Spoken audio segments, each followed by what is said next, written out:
ಲೇ ಕವಿತಾ, ಯಾಕ್ರಿ ಇಷ್ಟೊಂದು ಜೋರಾಗಿ ತಿಂತಾ ಇದ್ದೀರಲ್ಲ?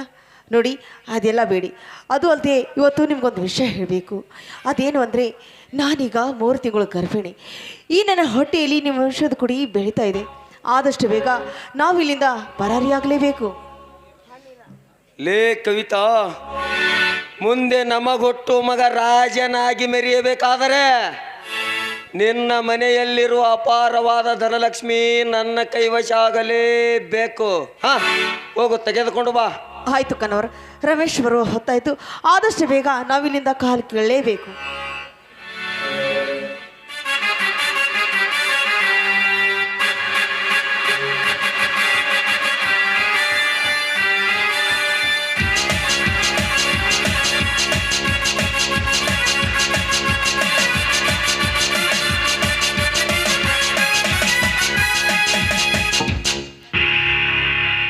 ನೋಡಿ ಕನ್ನವ್ರ, ತೆಗೆದುಕೊಳ್ಳಿ. ಆದಷ್ಟು ಬೇಗ ಇಲ್ಲಿಂದ ಪಾರಾಗಲೇಬೇಕು. ಈ ಮನೆಯ ಸರ್ವ ಧನಲಕ್ಷ್ಮಿ ಇದರಲ್ಲಿದೆ.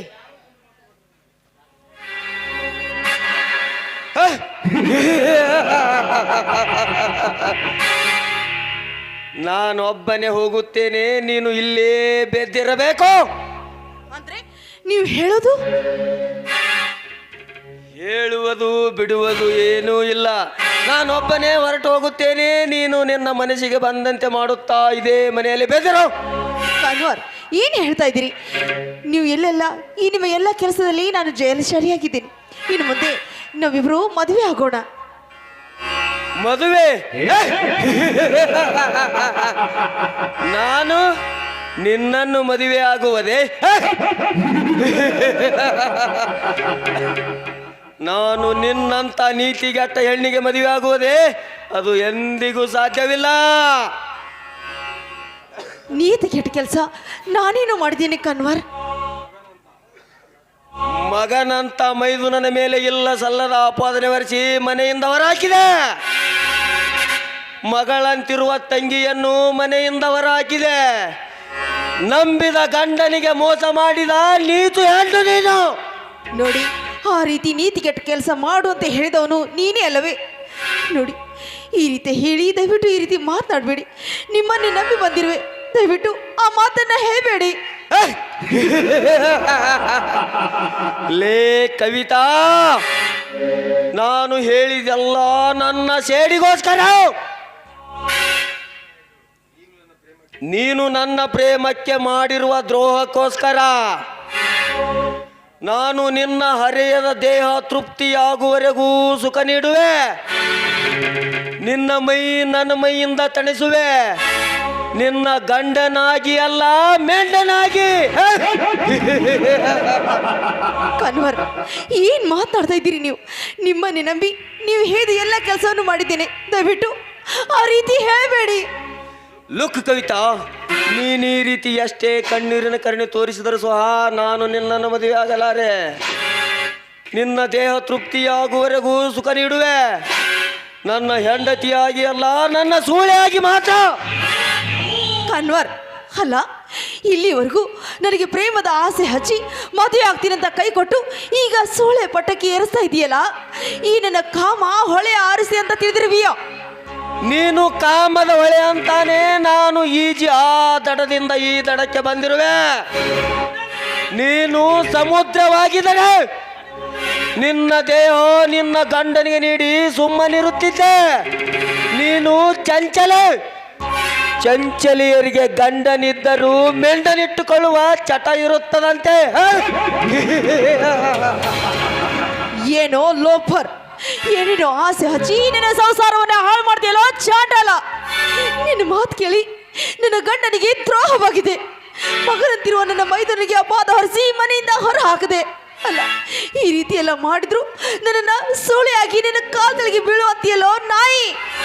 ಲೇ ಕವಿತಾ, ಮಗನಂತ ಮೈದುನ ದೇವರಂತ ಗಂಡ ಮೊದಲೇ ನಿನ್ನ ನರನಾಡಿಯಲ್ಲಿ ಬೆರೆತಿದ್ದರೆ ನೀನು ನನ್ನ ಮಾತಿನಂತೆ ಸೀರೆ ಬಿಚ್ಚಿ ಕುಣಿಯುತ್ತಿರಲಿಲ್ಲ. ಸತಿ ಸಾವಿತ್ರಿ ಹಾಗೆ ಗಂಡನ ಪಾದ ಪೂಜೆಯಲ್ಲಿ ತಲ್ಲೀನಲಾಗಿರುತ್ತಿದ್ದೆ. ನೀನು ಚಂಚಲೆ, ನೀನು ಗರತಿಯಲ್ಲ, ಸೋಳೆ. ಏಯ್, ಸಾಕು ಬಾಯಿ ಮುಚ್ಚು. ಅಲ್ಲ, ನನಗೆ ಸೂಳೆ ಅಂತ ಹೇಳ್ತಾ ಇದ್ದೀಲ್ಲ, ನಾಚಿಕೆ ಬರಬೇಕು ಈ ನಿನ್ನ ಜನ್ಮಕ್ಕೆ. ಸೂಳೆ ಹಾಗೆ ಮಾಡಿದವನು ಯಾರು? ಅದು ಅಂತೆ ನಿನ್ನನ್ನು ಸುಮ್ಮನೆ ಹೀಗೆ ಬಿಟ್ಟರೆ ಎಷ್ಟು ಹೆಣ್ಣು ಮಕ್ಕಳ ಜೀವನವನ್ನು ಹಾಳು ಮಾಡ್ತೀಯ ನೀನು. ಅದಕ್ಕೆ ನಿನ್ನನ್ನು ಸುಮ್ಮನೆ ಬಿಡಬಾರ್ದು, ನಿನ್ನ ಕೊಂದು ತೃಪ್ತಿ ಪಡ್ಕೋತೀನಿ. ಈ ನಿನ್ನ ಮಿಂಡನ ಭೂಮಿಯಿಂದ ಹೊಡೆದುಡಿಸಿ ಇಡೀ ಊರಿಗೆ ಸೂಳಿಯಾಗಿ ತೃಪ್ತಿ ಪಡು. ನಿಮ್ಮಂತ ನರ ರಾಕ್ಷಸರಿಗೆ ಸುಮ್ಮನೆ ಬಿಡಬಾರ್ದು, ನೀನಂತೂ ಬದುಕಲೇಬಾರ್ದು. ನಿಲ್ಲು ಕವಿತಾ, ನಿಲ್ಲು. ಈ ಬೇಟೆ ನಿನ್ನದಲ್ಲ, ಈ ಬೇಟೆ ನನ್ನದು. ಕವಿತಾ, ತಾ ಚಾಕು ಇಲ್ಲಿ. Kanwarlal,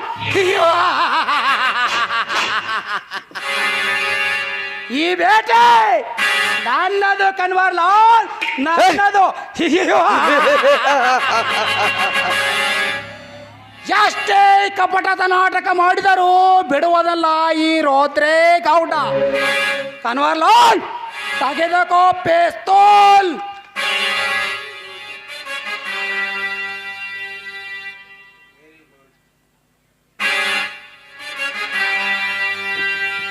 very good Kavita, very good. ನಾನು ನಿನ್ನ ಮೇಲೆ ಇಟ್ಟಿರೋ ಗೌರವಕ್ಕೆ ನಿನ್ನ ಮನೆಯಲ್ಲಿರೋ ಅಪಾರವಾದ ಧನಲಕ್ಷ್ಮಿಯನ್ನೇ ನನ್ನ ಕೈವಶ ಮಾಡಿರುವೆ. ನೀನು ನನ್ನ ಮೇಲೆ ಇಟ್ಟಿರೋ ಗೌರವಕ್ಕೆ ನಾನು ನಿನಗೆ ನೀಡುವೆ ಈ ಪಿಸ್ತೂಲಿನಿಂದ ಗುಂಡಿನಿಂದ ಸಾವು. ನೀನು ಎಲ್ಲಿಯವರೆಗೆ ಬದುಕಿರ್ತೀಯ ಅಲ್ಲಿಯವರೆಗೂ ನನಗೆ ಗಂಡಾಂತರ ತಪ್ಪಿದ್ದಲ್ಲ. ಸಿದ್ಧಳಾಗು ಸಾಯಲು.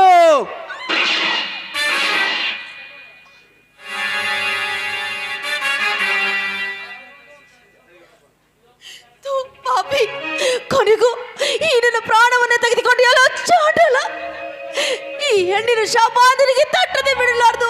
ಅಯ್ಯೋ,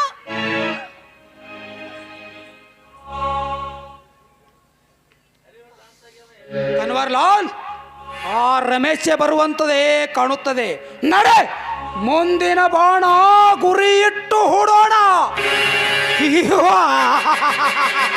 ನಮಗೆ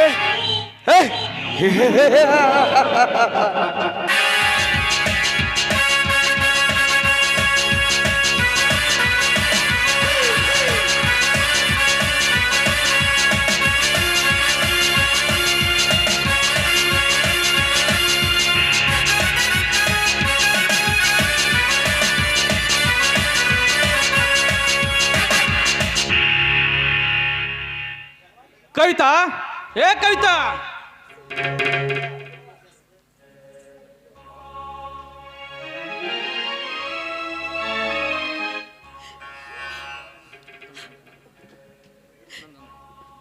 ಕವಿತಾ, ಇದೇನು ಕವಿತಾ? ನಿನ್ನ ಎದೆಯಲ್ಲಿ ರಕ್ತ ಏನಾಯ್ತು ಹೇಳು ಕವಿತಾ, ಏನಾಯ್ತು ಹೇಳು. ಸ್ವಾಮಿ, ದಯವಿಟ್ಟು ದಯವಿಟ್ಟು ಈ ಪಾಪಿಯನ್ನ ಕ್ಷಮಿಸಿ ಸ್ವಾಮಿ, ಕ್ಷಮಿಸಿ. ನೋಡಿ, ದೇವರಂತ ನಿಮ್ಮನ್ನ ದ್ರೋಹ ಮಾಡಿದೆ. ಮಗನಂತಿರುವ ನನ್ನ ಮೈದು ನನಗೆ ಅಪಾದ ಹೊರಿಸಿ ಮನೆಯಿಂದ ಹೊರ ಹಾಕಿದೆ. ನೋಡಿ, ಆ ರುದ್ರೇಗೌಡ ಕನ್ನೂರ್ನ ಮಾತು ಕೇಳಿ ಸುರೇಶ್ ಹಾಗೂ ಅವನ ಹೆಂಡತಿಗೆ ಅಪಾದ ಹೊರಿಸಿ ಮನೆಯಿಂದ ಹೊರ ಹಾಕಿದ ಪಾಪಿ ನಾನು. ನೋಡಿ, ನಿಮ್ಮ ತಮ್ಮ ಮತ್ತು ಅವನ ಹೆಂಡತಿ ನಿರಪರಾಧಿ ರೀ, ನಿರಪರಾಧಿ. ನೋಡಿ, ಈ ಪಾಪಿಯನ್ನ ಕ್ಷಮಿಸಿರಿ, ಕ್ಷಮಿಸಿರಿ. ಅಯ್ಯೋ ವಿಧಿಯೇ, ಕಲ್ಮಶವಿಲ್ಲದ ನೀರಿನಂತಿರುವ ನನ್ನ ತಮ್ಮನನ್ನು ನನ್ನ ಕೈಯಿಂದನೇ ಹೊರ ಹಾಕಿಸಿದೆಯಲ್ಲ, ನನ್ನ ಕೈಯಿಂದನೇ ಹೊರ ಹಾಕಿಸಿದೀಯ. ಅಯ್ಯೋ ದೇವರೇ, ತಮ್ಮ ಸುರೇಶ, ಈ ಆಸ್ತಿ ಎಲ್ಲ ನಿನ್ನದು ತಮ್ಮ, ಈ ಆಸ್ತಿ ಎಲ್ಲ ನಿನ್ನದು. ಇದೆಲ್ಲ ನಿನ್ನ ಸೊತ್ತು ತಮ್ಮ, ನಿನ್ನ ಸೊತ್ತು. ಸುರೇಶ, ನೀನು ಎಲ್ಲಿರುವೆ? ನಾನು ನಿನ್ನ ಹತ್ತಿರನೇ ಹೊರಟು ಬರುವೆನು ತಮ್ಮ, ನಿನ್ನ ಹತ್ತಿರನೇ ಹೊರಟು ಬರುವೆನು.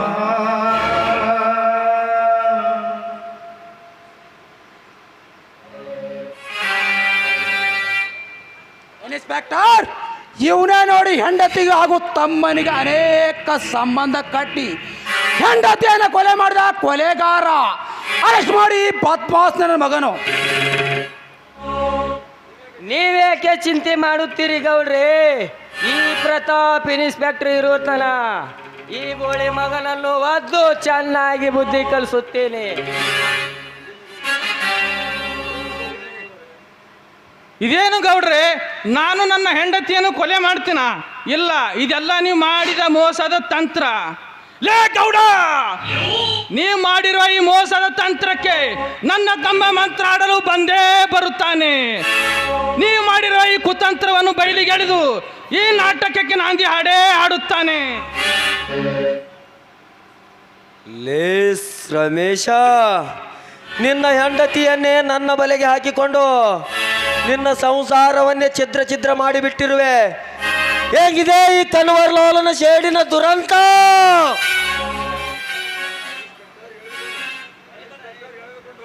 ಹಾ ಇನ್ಸ್ಪೆಕ್ಟರ್, ಎಳೆದುಕೊಂಡು ನಡೆಯರಿ ನಾಯಿಯನ್ನು ಲಾಕಪ್ನಲ್ಲಿ ಹಾಕಿ ನಿಮ್ಮ ಬೂಟಿನಿಂದ ಒದ್ದು ಸರಿಯಾಗಿ ಬುದ್ಧಿ ಕಲಿಸರಿ. ನಡೆ. ಪೇಶಿ ಅರೆಸ್ಟ್ ಮಾಡ್ರಿ, ಎಳೆದುಕೊಂಡು ನಡೆಯಿರಿ ಇವನನ್ನು.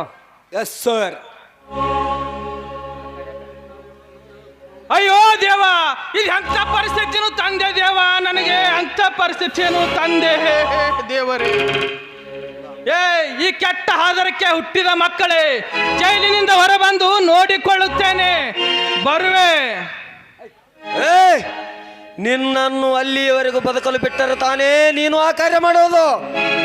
ಹಾ ಇನ್ಸ್ಪೆಕ್ಟರ್, ಎಳೆದುಕೊಂಡು ನಡೆಯಿರಿ ನಾಯಿಯನ್ನು ಲಾಕಪ್ನಲ್ಲಿ ಹಾಕಿ ನಿಮ್ಮ ಬೂಟಿನ ರುಚಿ ತೋರಿಸರಿ. ಪೇಶಿ ಎಳೆದುಕೊಂಡು ನಡೆಯಿರಿ ಇವನನ್ನು. ಮಗನೇ ನಡೆ. ಮಂದಿರದಲ್ಲಿ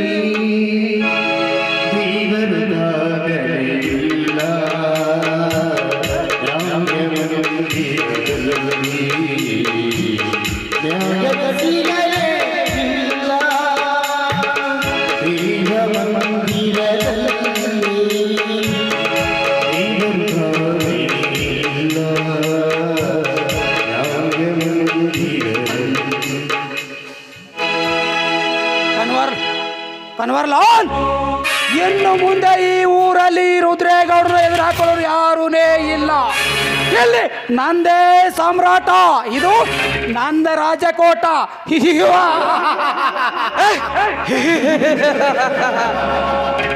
ಮಾಮಾಜಿ, ನಮ್ಮನ್ನು ಎದುರು ಹಾಕಿಕೊಂಡವರಿಗೆ ಆ ಸುಡುಗಾಡೆ ಗತಿ.